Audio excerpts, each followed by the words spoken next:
All right, here we go. We are live. So today we're going to talk about math anxiety. And first we'll start with an overview of some research on math anxiety before launching into some strategies that we have pulled from the research base on practical tips for teachers to work in different strategies, teaching practices, and interventions to help combat math anxiety.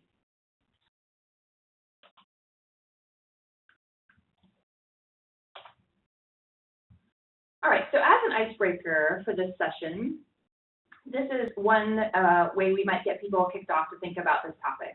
And so we've put some images here on the screen of some kind of real life situations that require math. Because of course, as we know, math doesn't just happen in the classroom. So our goal here with this icebreaker was to get people thinking about the ways math comes up in their life and also reflect on kind of how they feel when they encounter math. So we would put these kinds of images on the screen and ask participants to reflect on what's the first word that comes to mind when you see these images, and what do you notice about your reactions to these images. So if you'd like to use your chat function and maybe type in a word or two that comes to mind when you see these images and chat out to everyone, we'd love to get your take. And really, this is just a simple icebreaker to get people talking and thinking about their own attitudes towards math. Does anybody have any words that come to mind when they see these images they want to share? Tax season is coming up, so this should be relevant. I'm scared. Hopefully it's not about your taxes.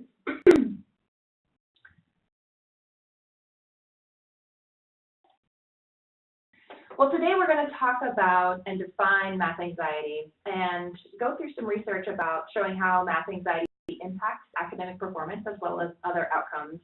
And then we're going to start or sum up by talking about actionable strategies to alleviate math anxiety in the classroom. And we'll talk about things such as a strong emphasis on how teachers' own math anxiety can be transmitted to students and have a big influence on students' own approach to math and thoughts about math.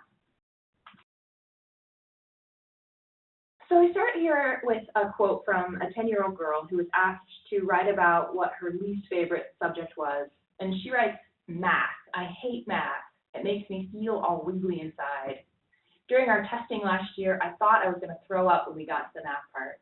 I didn't, but I always feel that way, even when we just line up for math class." I think she puts it in words better than anyone could, what it feels like to have math anxiety. And what I think her quote really nicely demonstrates is that math anxiety is really a qualitatively different phenomenon from not liking math or having poor math skills. But we define math anxiety as this feeling of apprehension and tension and fear about situations involving math. And not only fear about being in a situation that involves math, but also just anticipating situations that involve math, like we saw with her quote where she was thinking about the math section on the test. We know that math anxiety is a unique form of anxiety. It's not the same as having test anxiety or general anxiety, and it really is not the same thing as just having poor math skills. What's really alarming is that research suggests math anxiety is a global phenomenon, and it's pretty prevalent, even in really young children. So one study we came across suggested that about a third of a sample of first graders reported having feelings of anxiety about math. So even as young as first grade, kids are already experiencing this.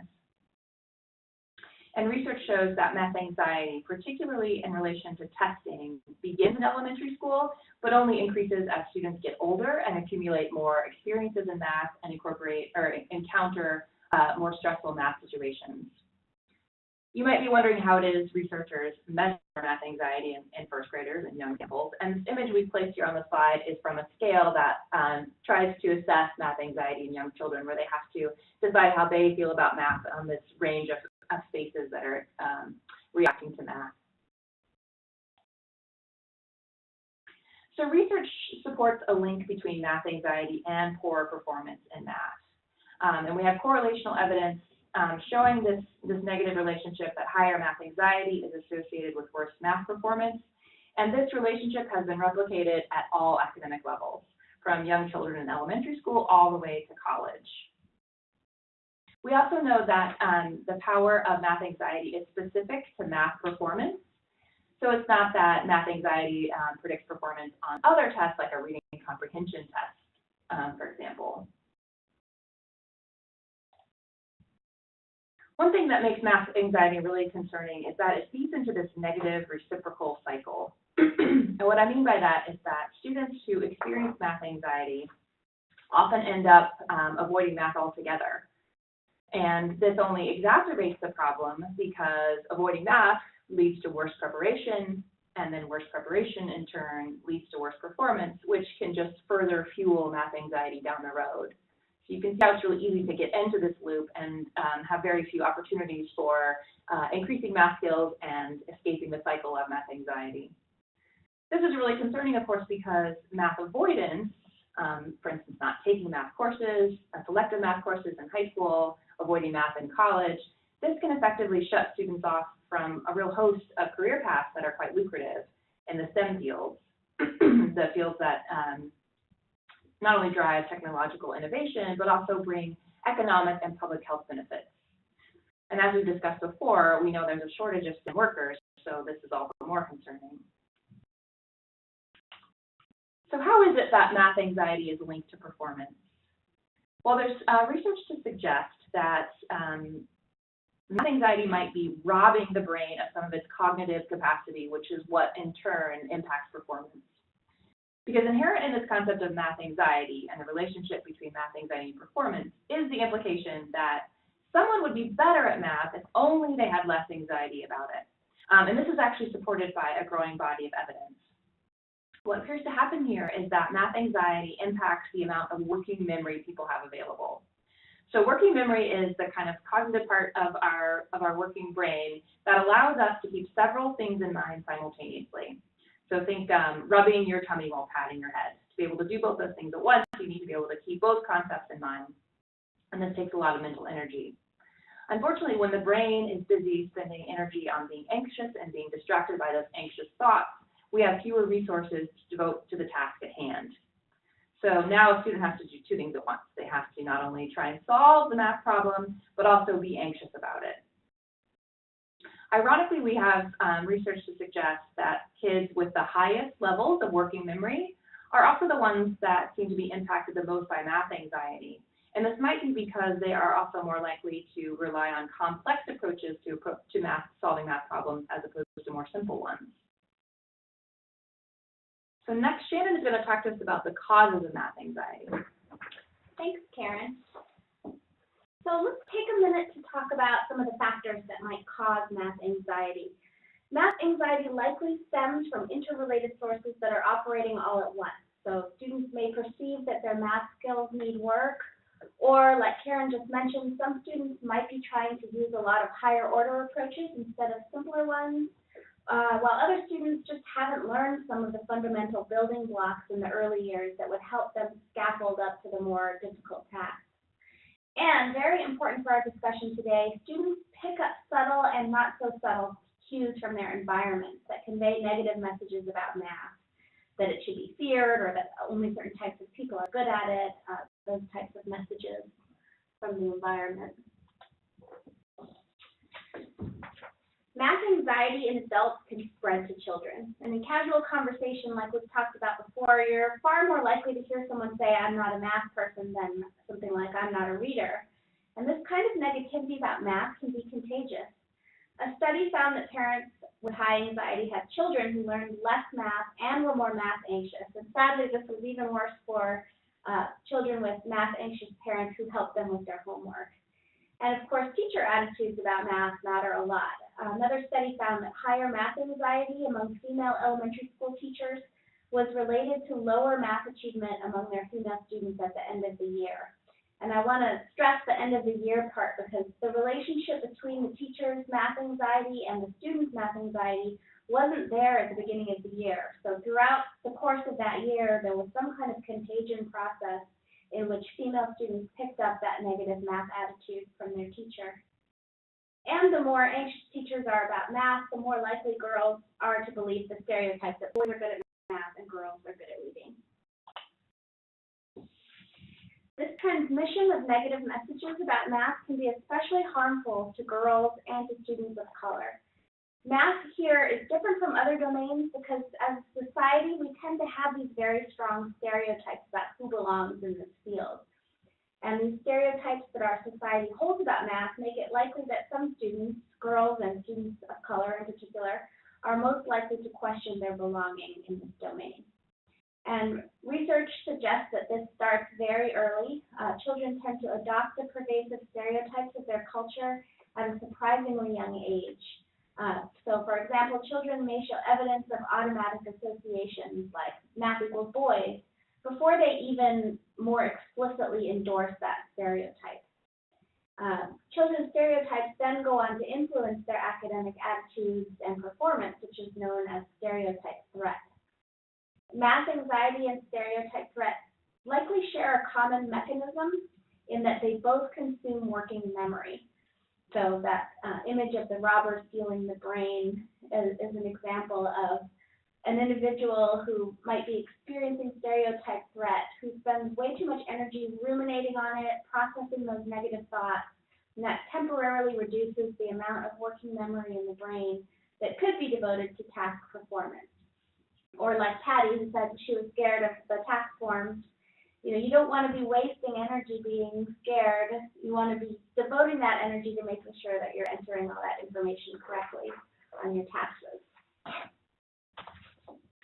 So you might recognize this diagram in this slide from our growth mindset training.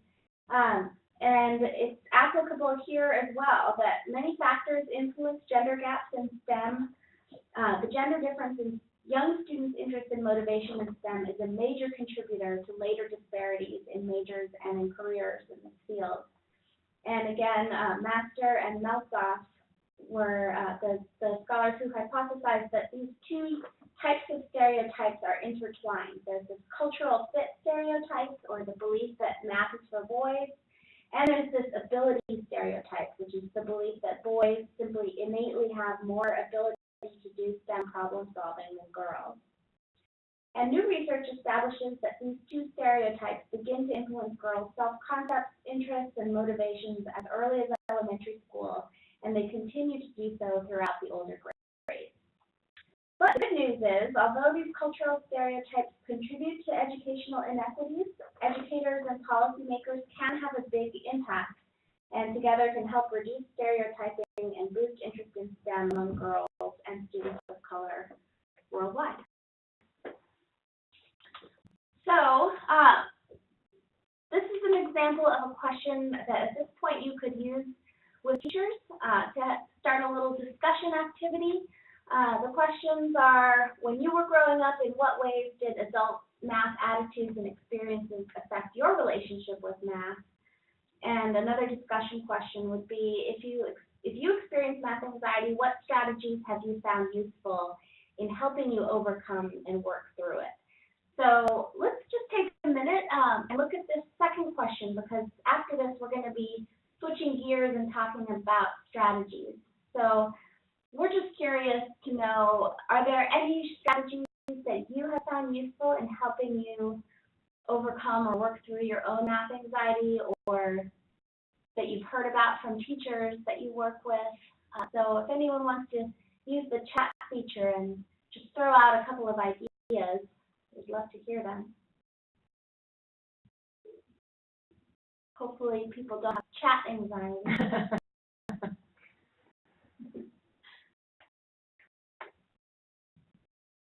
Okay, so we've got one example, having opportunities to see mathematics visually. That's great. So that's a very specific kind of strategy that might be useful for just getting past that barrier of anxiety and being able to keep going. Talking with peers and groups is another example that somebody shared. That's great and probably helps with boosting belonging as well. And another person is also saying talking the problem over with peers and sharing different ways and different approaches. That the folks that are sharing about talking with peers and groups, that reminds me of some of the content we'll talk about in our sense of belonging training, where we talk about how important it is to normalize concerns, not only about worrying about fitting in the math classroom, but also worrying about one's abilities. It's a really normal part of the math experience, but because we have these stereotypes that, you know, some people are just good at it naturally, I think it tends to shut down those conversations, and we can be more shy about talking to people about it. So I think those are really good good solutions and things we'll return to in other trainings. Okay, so before we move into our talking about strategies phase of today, we're going to show you a short video that we produced, and I'm going to hand this over to Karen to introduce our video. Sure, I shared this with everyone in the email, so you might have already had a chance to show it, or to have a chance to watch it. I'm really proud of our communications team, and they made this adorable animated video about math anxiety, which we'll take a second to watch here. And you should feel free to share this link out. Let me see if I can bring it up. I think I need to.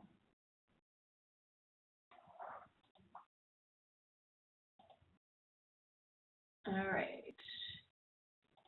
Make this bigger. There we go.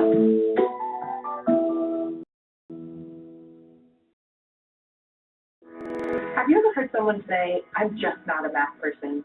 Maybe you've even said it yourself. Many of us feel tension, apprehension, and fear of situations involving math. This is called math anxiety. Math anxiety is different from just not liking math. It's a physical and mental response that can be crippling and keep you from performing at your best because your brain is spending too much energy on being anxious. In addition to affecting day-to-day math performance, math anxiety can keep students away from entire career paths as they seek to avoid math courses altogether. So, how can we stop math anxiety from spreading? Well, children start developing math anxiety in the early grades, and when parents and teachers have anxiety about math themselves, they can pass it on. One important strategy for teachers is becoming aware of how they talk to students about math. First of all, don't disparage your own math skills. Teachers should also avoid consoling a struggling student by saying, "It's okay, not everyone can be good at these types of problems." The student might think you mean, "I'm sorry you failed, math is too hard for you." A better way to support a student would be to say, "Yes, this is challenging, but I'm confident that you can work through it if you stick with it." Follow this up by offering concrete strategies for studying or other ways to approach the problem. Practicing mindfulness is another way to combat math anxiety. There are many mindfulness techniques that involve simply relaxing and attending to the present moment, which can help the brain focus on doing math instead of getting distracted by anxiety. Recent studies have shown that students who participated in mindfulness exercises reported feeling more calm during math exams and had more correct responses than students who didn't participate. Mindfulness activities can take as little as 3 minutes. To have a successful mindfulness activity, follow these 3 tips. 1. Explain the purpose of the activity. To help students relax, focus, and prepare to learn. 2. Prepare your classroom. Make sure students have the necessary physical space and are comfortable in the room. Younger students can sit on the floor, against the wall, or at a desk. 3. Read your activity script in a calm, relaxed manner, pausing between lines to allow students to take in their experience. Being conscious of the way we speak to students and using mindfulness activities are ways you can help your students be more successful in reducing math anxiety. For more information on evidence-based strategies to address math anxiety, go to ies.ed.gov/ncee/edlab. All right. So that was a brief taste of a couple of the strategies we're going to talk about here, and now we'll get into them in a little bit more depth. If I can get. There we go. All right. So next up, strategies to reduce math anxiety. In this training, we cover 5 different strategies, and these should resonate from the research base we just talked about what tends to promote math anxiety. The first is, and this is something we stressed in the previous training on growth mindset, and it's something we stress in all the trainings, is really the critical importance of adults taking time to reflect on their own awareness and their own level of skill. Given, excuse me, the research on how contagious math attitudes can be from adults to children. We're also going to talk about setting up a classroom climate where mistakes are celebrated, We're going to talk about specific ways to support students who might be math anxious and are struggling. And then we're going to talk about being conscious of the messages that we send when we give feedback to children. And then finally, we're going to dive into that idea of practicing and teaching mindfulness in the classroom. So again, to stress this point of just how very critical it is that teachers be aware of their own feelings about math and do everything in their power to avoid expressing math negativity. As we noted in the video, it's really important that teachers not disparage their own math skills. We think that it's a good strategy to encourage teachers that are struggling with math anxiety to seek out additional professional development opportunities to feel more confident in their abilities to teach math, because there is a body of literature showing that professional development can increase confidence in topical areas. Now, because it's important to give time in a training like this and working with a group of teachers to self-reflection about their own attitudes, this is a place we would build in a little activity to give people some space to do that. And so we call this the math autobiography. And what it does is it has people work on their own to take a few minutes to complete these fill-in-the-blank statements. For instance, the last math course I took was, when I think about having to do math, I feel, and then diving in to think about early experiences and how those might have been formative. We don't have time to do the entire math autobiography activity at this moment, but if you would, take a second to think about the second to last statement. My family's attitude toward math was. Think about that for a moment, and if you are willing to share, if you could enter your response in the chat box, chat out to everyone. We'll get a little bit of sense of what these math autobiographies can look like and what kinds of things they can surface. So take a minute to think about what your family's attitude toward math was, and if you feel comfortable sharing, put it in the chat box.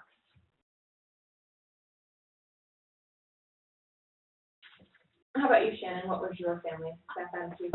My family was fairly ambivalent about math, I would say. I think that when I was growing up, I had a sense that it was okay to not be great at math as long as you were good at something. So I think that definitely shaped the amount of effort I was willing to put in, because you know, I knew that being good at math wasn't important for pleasing my parents.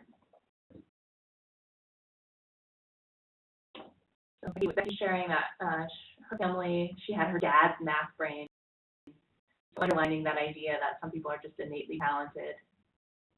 Hattie also experienced some indifference.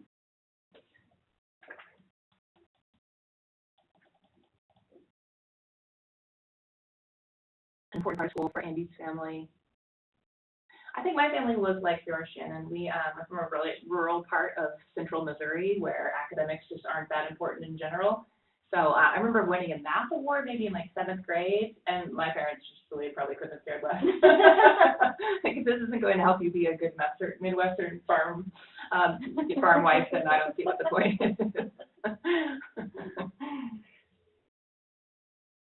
All right, so while we're doing this activity and a training with several teachers, I would give people some time to write their math autobiography and then some space to probably share in pairs, and then ask people to reconnect the entire group, and if there's interest, foster discussion with a question like this: how have your early experiences shaped your attitudes toward math? To help people start to think about how maybe the adults in their lives impacted their own attitudes, and in turn, how their attitudes might be impacting the children that they come in contact with. The next strategy we want to talk about is to celebrate mistakes in the classroom. And this came up in the growth mindset training, not surprisingly. We have built, I think, folded in redundancies across each of the trainings, because in talking about math attitudes, they really don't neatly fit into their own buckets. Things that impact students' mindsets about math are always also going to impact their anxiety, if it's going to affect their self-efficacy and their sense of belonging, and so on. So you'll notice that we have redundancies across strategies and concepts across the training, and that's on purpose, because we didn't want to assume that if you took this package of training materials and worked with teachers at your school, you would necessarily do every single training. So we wanted to make sure that all the really important concepts were present where relevant. So this idea of celebrating mistakes is something that we talked about in growth mindset, but we want to talk about again here. And why we think that this is such an important strategy is because when we set up a classroom culture that not only celebrates mistakes, but also normalizes struggles, it can really have a powerful impact. Because we're cultivating this kind of classroom culture that's emphasizing learning and growing over just simply getting correct answers. And this is, of course, consistent with practices that we know build growth mindset. In this kind of environment, not only is it okay to make a mistake, but actually we stress how very valuable it is to get the answer wrong. And there's some evidence to suggest that this might alleviate some of the pressure that highly math anxious students feel, that it no longer becomes having to prove oneself, because when you make a mistake, that's okay. This is how we learn and grow. So the kinds of ways that cultures signal to students that mistakes are celebrated is by explicitly communicating to students that you love mistakes and you welcome them in your class. And one way to encourage this explicitly is to give students work, assign work that's actually encouraging of mistakes, and keep students at the edge of their current skill level. So we want to emphasize to students that if you're getting all correct answers, well, this work, it just isn't challenging enough, and you don't have room to grow. There isn't room here to learn. Another way to explicitly celebrate mistakes is to play a couple of mistake games that we want to talk about next. And these are ways to have students really work through this idea of making a mistake but learning from it. So the first we want to talk about is called the inverted test. And these are some activities we have adapted from mindsetkit.org, which we really recommend you check out if you're not already familiar with. They have great stuff. And in the inverted test, what happens here is that students are given a test or an assignment that's been completed already by a fictitious student. You don't want to share and call out real work. But the thing about this test or assignment you're going to share with students is that it already incorporates several mistakes. So students' job then is to correct the test or the assignment by, first of all, identifying the mistake, and then explaining why it's a mistake. And then following that up with having students reflect on how they would approach the problem or solve it differently. Another way to celebrate mistakes explicitly is through the mistakes game. And in the mistakes game, students are first tasked with working alone to complete a set of problems, and then they're put into groups, and they share their solutions with one another. Now, each group will then be given the job of presenting their problem to the class, but they have to intentionally incorporate at least one mistake into the solution that they do in front of their peers. Now, this could be a mistake that someone actually made, or they could work together to think of a common mistake someone else might make. Then each group is asked to share their problem and the solution with the class. And the class's job is to listen and then attempt to find the mistake. Now, it helps to direct the class to use some specific questioning to get the group to admit where their mistake was. And this involves questions like, why did you choose to? And can you explain how you did this part? And then directing them to help call out where the mistake was. So Shannon's going to talk about the next set of strategies. Yes, the third and very important category of strategies involves supporting students. Students who may not have learned those fundamental basics of math could really benefit from targeted exercises to boost their competencies and regulate any potential anxiety they might be feeling in math. And also, math anxiety seems to be triggered in public performances and in timed situations. So whenever possible, and this is obviously dependent on the constraints of any teacher's particular curricula or school policies, but whenever possible, avoiding forcing students to perform in front of a large group. So competitive drills, public, tests where you have to read an answer out loud can really reduce anxiety.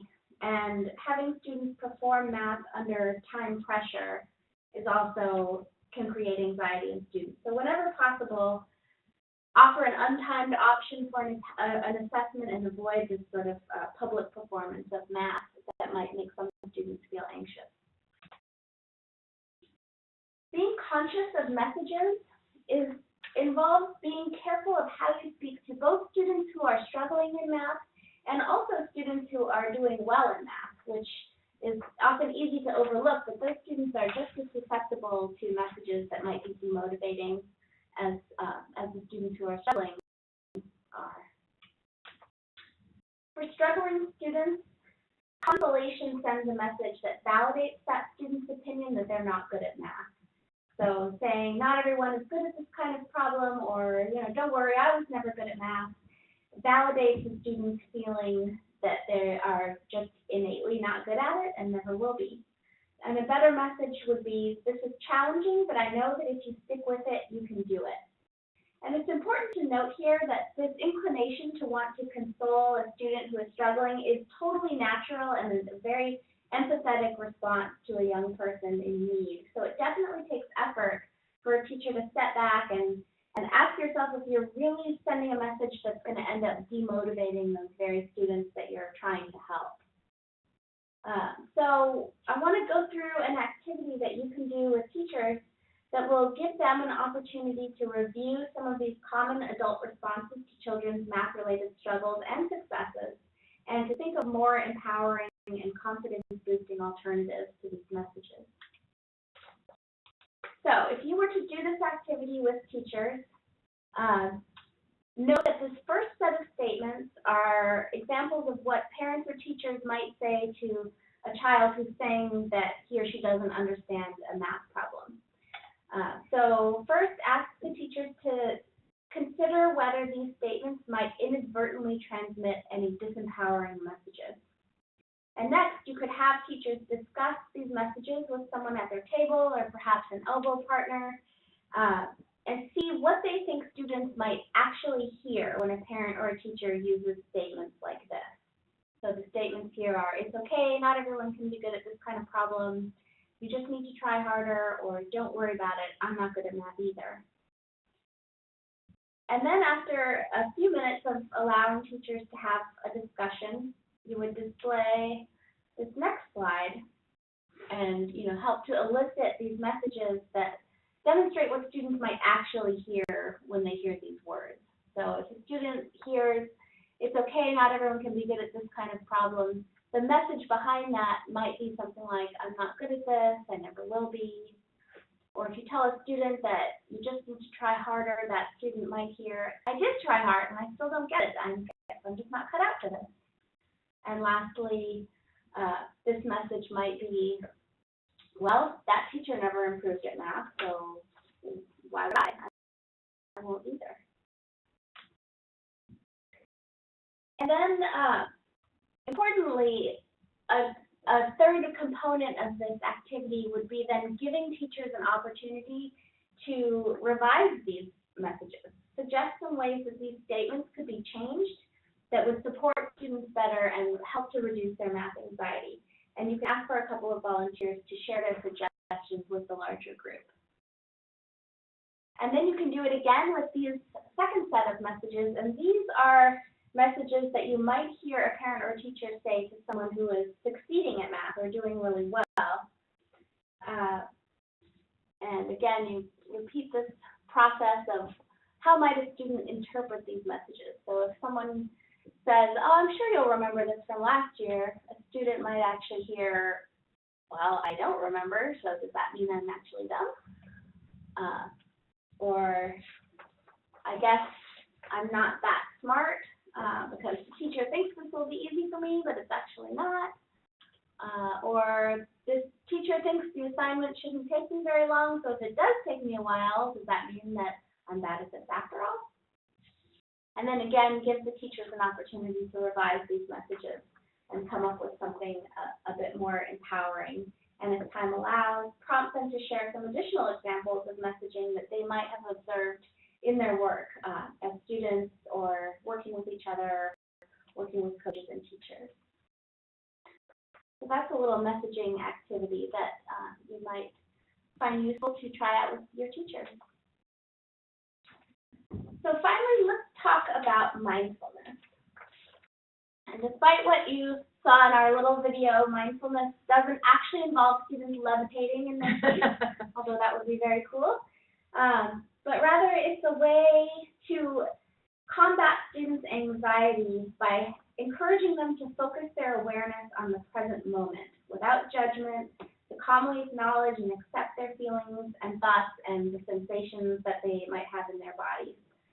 And research has shown a lot of really promising outcomes associated with mindfulness.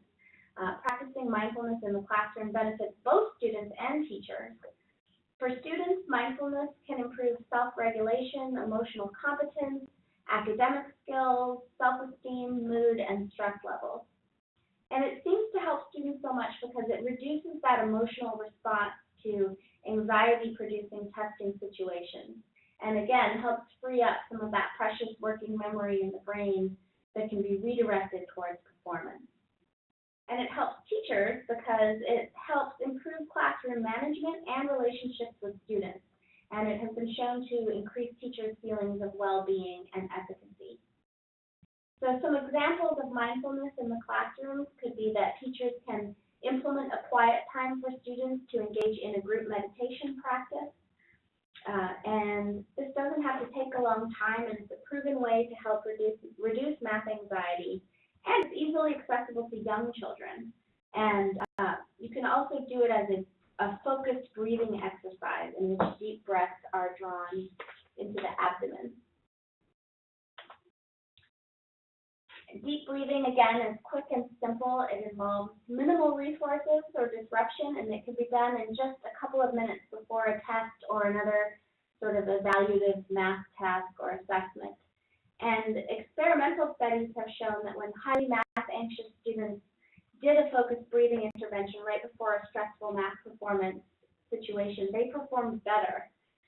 So in one exercise, students spent 15 minutes in guided meditation during which they focused their attention on inhaling and exhaling, and they were encouraged to draw their focus back to their breath if their mind wandered off. And students who did that reported feeling calmer and had more correct responses on a math exam compared to students who were in controlled conditions who didn't do the intervention. And you can think of focused breathing, or one reason that it seems to be effective is that it's a type of ritual that children can perform before a challenging task. And rituals have been shown to improve performance in high-stress tasks by reducing anxiety. And we realize that the word ritual might have some strange connotations, especially when you're talking about things that happen with young children in classrooms. But really, when we say ritual, we're simply referring to any sequence, predefined sequence of formal, repeated, symbolic actions. And throughout history, across different cultures, rituals have been incorporated into life events like graduations and weddings, as well as stressful performance situations like public speaking or sports events. So as an example from pop culture, we learned that before every show, Beyonce listens to the same playlist of songs. She says a prayer with every member of her band. She completes a specific set of stretches and sits in a massage chair while she has her hair and makeup done, and then spends exactly 1 hour meditating. So that's an example of a very specific set of rituals that presumably helps calm her pre-performance anxiety. And I think the sports literature is full of examples of this too, of things that people do before a game. So performing those rigid, repetitive actions seem to satisfy a fundamental need for order. Rituals are sort of a potent form of distraction, and they block negative thoughts from entering a person's mind. And further, they may provide a sense of meaning or purpose, which allows people to expand their working self-concept beyond whatever domain they're feeling threatened in. So, for example, it might help a student remember that they are more than just somebody who struggles with math. And then finally, akin to a placebo effect, if an individual believes there's a chance that a ritual may help them perform better, then that reduces anxiety. And that decrease in anxiety, in turn, improves performance. So we have a little time, so why don't we try it? We can do sort of a shortened version of a focused breathing activity. So I have no idea what sort of setting you're in right now, but if you are in a situation where you can, hopefully you're not driving or something, but if you can, go ahead and put your feet on the floor, make your back as straight as possible, and we'll go through a sort of mini version of what a teacher might do with students right before an assessment or a test. And we have this little animated GIF that personally I find calming just to look at. So let's try it. And if you don't want to participate, you're free to relax and sit quietly for the next few minutes. And that is an option that a teacher should always provide to a student as well. So sit with your back as straight as possible. Do not lean forward or lean too hard on the back of your chair. Make sure your head is straight and facing directly forward. Place your feet squarely on the floor. And you can watch this animated video or close your eyes or just relax and gaze at the floor in front of you. Relax your hands, let your feet relax on the floor. Relax your forehead and your jaw. Unclench your teeth. Pretend your shoulders are heavy and let them hang while keeping your back straight. And the most important part is just directing your attention to your breathing. And if you get distracted by your thoughts, it's not a problem. Just bring your attention back to your breath. And it may help to, if you're watching the video, to time your breath with the movement of the video. And just do this for a minute.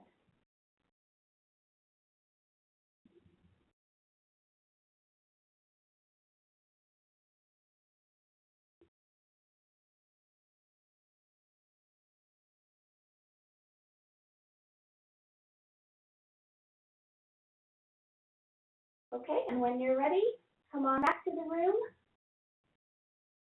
And thank you for going on that little journey. Can we do a mindfulness activity every time we get a webinar? I would love to. So what do you think of that? Let's use the chat feature once more, or we may have one or two more chances to get a little feedback from you. Is that something that you feel like could be incorporated into a classroom or even working with teachers?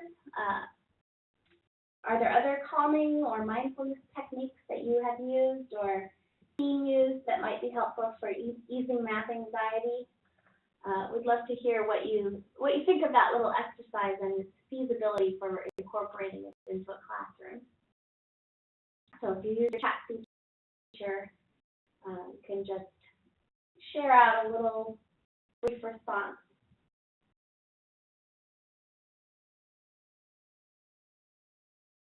So we see Patty says it's a great reminder to slow down and remember to relax.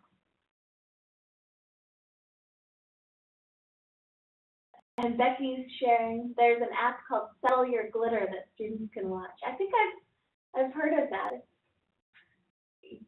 I think it involves watching glitter settled in the bottom of a bottle or in the bottom of some water. I've seen people have an app on their iPhone watches or Apple watches where it does kind of like that GIF you showed. It's an image that just you track your breath to, and it's very relaxing. And Kimberly is sharing that art counselors use breathing balls to help students calm and focus. I haven't heard of that one. It seems like there are a lot of tools that you can use. And the shared objective of all of these tools is just that helping students calm and focus, just getting students to redirect their energy away from that clutter that just can build up in your mind and make you feel anxious, and giving your brain a little room to concentrate on the task at hand. Okay. I would just add that as part of the materials we shared with you for this session, we have a teacher guide, correct, Shannon, that walks through all the steps to that guided breathing exercise. That is right. So that could be something you could share, directly hand off to a teacher that would prepare them with all the steps they would need to do that activity in the classroom before their next exam. All right, so the content in this session was a bit shorter than the growth mindset we had left to cover, so we are doing great on time. This session, like all the other sessions, we end with a few reflection questions that we'd encourage you to use in your own training. But I think this would be a good place to pause and let you reflect on what we just talked about. We went through 5 different strategies for combating math anxiety. Some questions we might pose are, what stood out to you? What increased your knowledge or changed your thinking during the session? We'd also ask questions like, what's one thing you learned or discussed today that you will apply with your work with teachers and/or in your classroom? And I'd like to give you some time to think about that second question. And of the strategies you've heard about, we talked about cultivating your own awareness. We talked about celebrating mistakes, supporting students. We talked about messaging, and then, of course, mindfulness. Is there anything in that list of strategies we talked about that stands out for you that you think you will be likely to take away from today and apply in your work? Do you feel comfortable sharing out with us? We'd love your take on the strategies we shared today.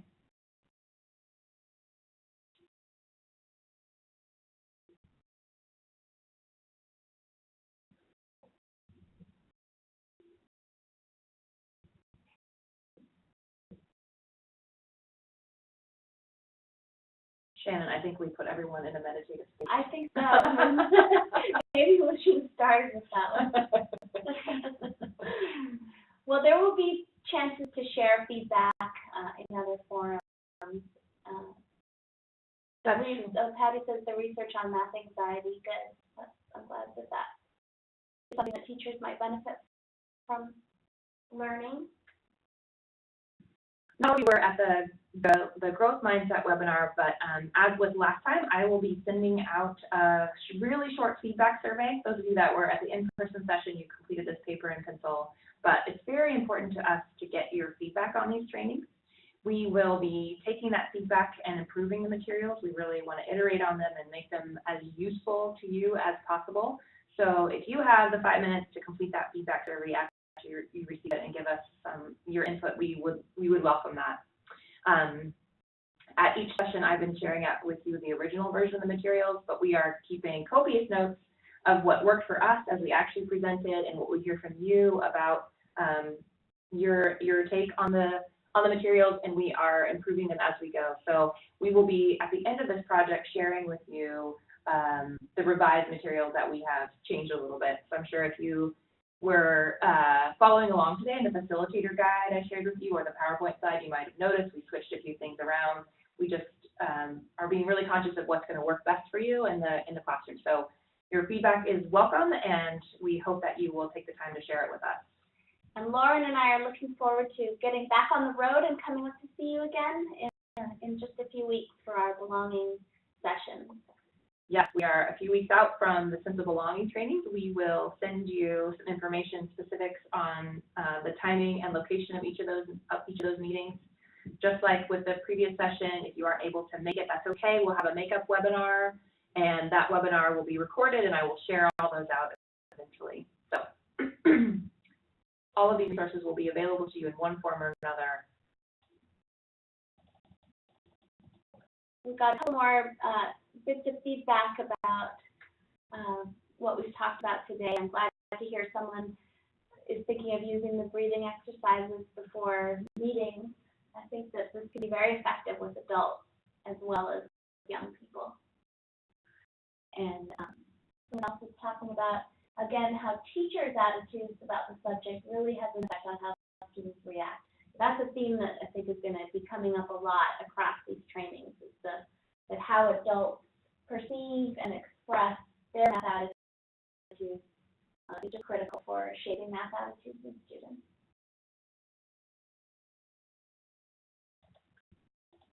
All right, so that does it for us. As always, don't hesitate to reach out in between trainings if you have any questions about the materials or need any support. Have anything that if you try training out and something goes well or doesn't go so great for you, we want to hear about it. Otherwise, we will be seeing you in a few weeks, and I will share out some materials before the belonging training. Thanks, everybody. Thanks, everyone.